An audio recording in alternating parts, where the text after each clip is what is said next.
Today I will show you the best method for a quick and safe start of your new fish tanks. It's a multi-step method to cycle your tank right away. We have a fresh setup that we obviously need to fill up, but we won't use any kind of water. As you notice, I have two hoses. The one on the right will bring water from an older setup I connected to the filter, and I will use as much water as possible with a few beneficial bacteria, and most important, without any chlorine, because that would kill the few beneficial bacteria that I will show you how to harvest next.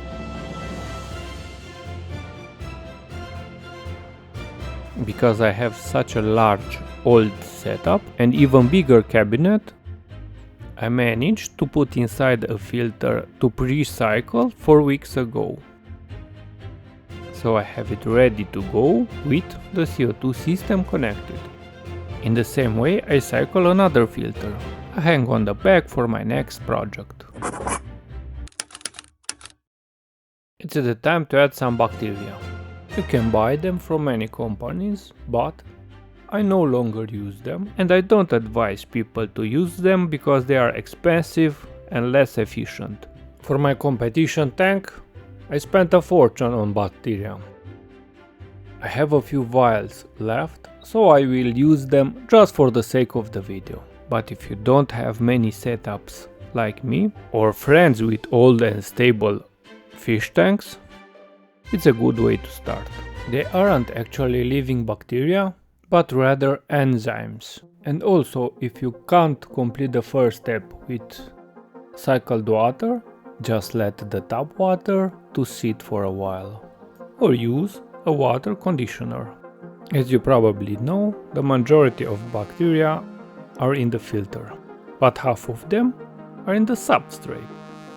So, for a quick start of the substrate, you can keep some dirt from the old setup if you are doing a rescape. In a fresh build, you can add substrate additives like bacteria, also very expensive, but this time I strongly recommend them. Every time that I use them to a setup, it had a much smoother start with less plant melting and instant results. Unfortunately, I don't have substrate bacteria anymore, and this is the first setup that I made in this tank, so look what I do instead. I just squeeze the gunk and bacteria from another filter.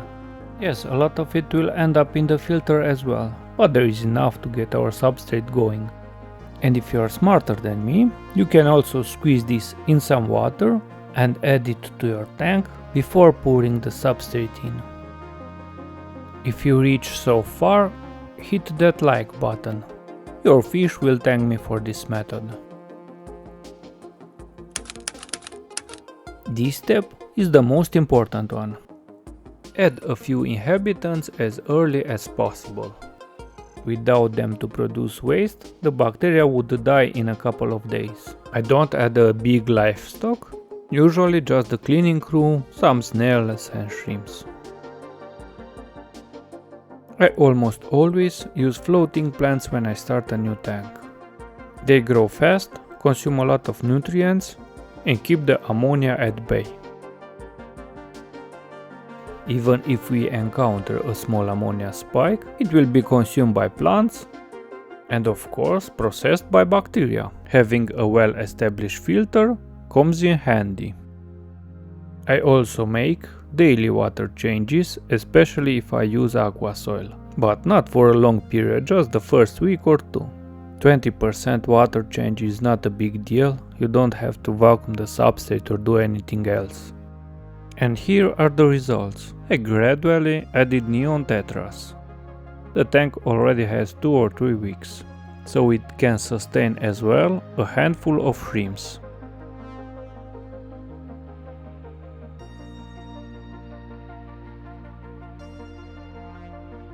If you haven't seen the full build video and evolution of this tank, click it fast before it disappears from the screen.